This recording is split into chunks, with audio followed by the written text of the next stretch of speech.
तिथं गोड झालाय का? कारण याच्यासाठी केला होता ठास आणि शेवटचा दिवस गोड व्हावा. अभंग आपल्या जगद्गुरु तुकाराम महाराजांचा आहे, पण तो लागू होतोय शेतीत परफेक्ट. मला तर म्हणजे लय विशेष वाटतं की हे कधीचे अभंग आहेत, पण शेतीमध्ये किंवा काय काय गोष्टीमध्ये एकदम परफेक्ट लागू होत्यात. बरोबर. आपल्या प्रत्येकाचा 8 तास तोच चाललाय ना प्रयत्न, की बाबा मी जे कष्ट केलंय त्याचं यश आलं पाहिजे. मग स्वतःच्या कष्टाला जर नाही यश आलं तर मग मी काय करू? एवढा काय उपयोग होत नाही. खूप गंभीर प्रश्न. बरोबर. आणि त्या गंभीर प्रश्नाचं आपल्या वापरावरून इतकं छान उत्तर काढलंय.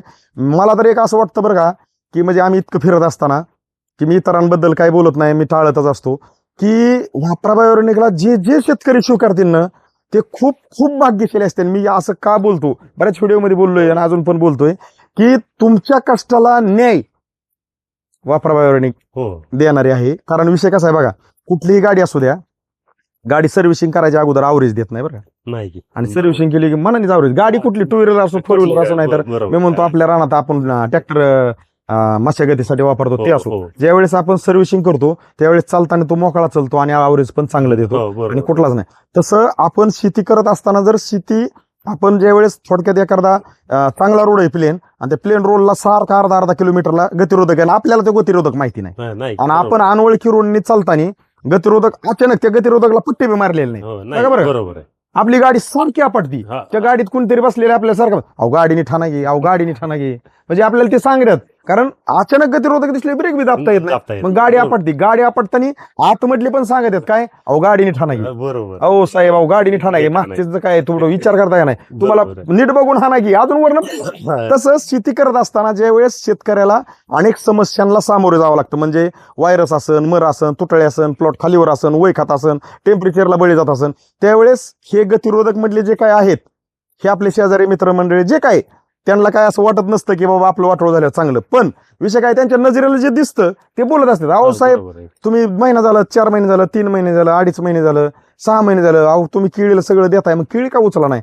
थोडस बघा त्याला काय लागतंय नेमकं, एखाद्या केळी बागायतदाराला भेटा, असं पण सल्ला देते ती काय वापरतात, तुम्ही नवीन आहेत तर थोडं करा.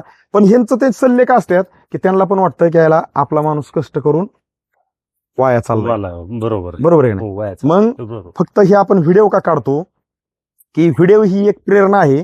प्रेरणा कोणती आहे की एक जिवंत उदाहरण. आपण म्हणतो ना की बाबा आपण विश्वास कोणावर ठेवा आणि का ठेवा, तर हे शब्द एकदम बरोबर आहे. आपण विश्वास कोणावर ठेवा आणि का ठेवा, तर मी म्हणतो विश्वास कोणावर ठेवायचा आहे नाही ठेवायचा आहे प्रश्न ज्याचा त्याचा आहे, पण आपण धावतोय काय की पूर्वावस्था, दुसरी अवस्था, तिसरी अवस्था, चौथी अवस्था, 5वी अवस्था, 6वी अवस्था, 7वी अवस्था, ह्या सगळ्या अवस्था धावत असताना तुम्ही आमच्या समोर आहे. समजा मी म्हणतो इथं मी तुमच्या प्लॉटमध्ये तुम्ही नसताना आम्ही फोटो काढले बघा बरं का, बरोबर, आणि व्हिडिओ मध्ये टाकले बी, ते तुम्हालाच मान्य नसते. म्हणणार किंवा जे बघणारे शेतकरी ते म्हणणार दुसऱ्या प्लॉट मधले फोटो काढले असत्या आणि आपले टाकले बाबा साळुंके सरांच्या प्लॉट मध्ये, आणि टाकले बाबा व्हिडिओ करतात काहीतरी ती तिकडे करीत असते आणि आपल्याला दावितात काय. पण मला काय म्हणायचंय, आपण लाईव्ह काढतोय, आहे असं काढतोय, आपण ह्याच्यामध्ये काही सुद्धा करत नाही, आणि तुमच्या समोर जे आहे ते आपण कॅमेरा फिरवून दावण्याचा प्रयत्न करतोय, आणि हे दावत असताना आपलं दोघांचं पण तोंड चालू आहे.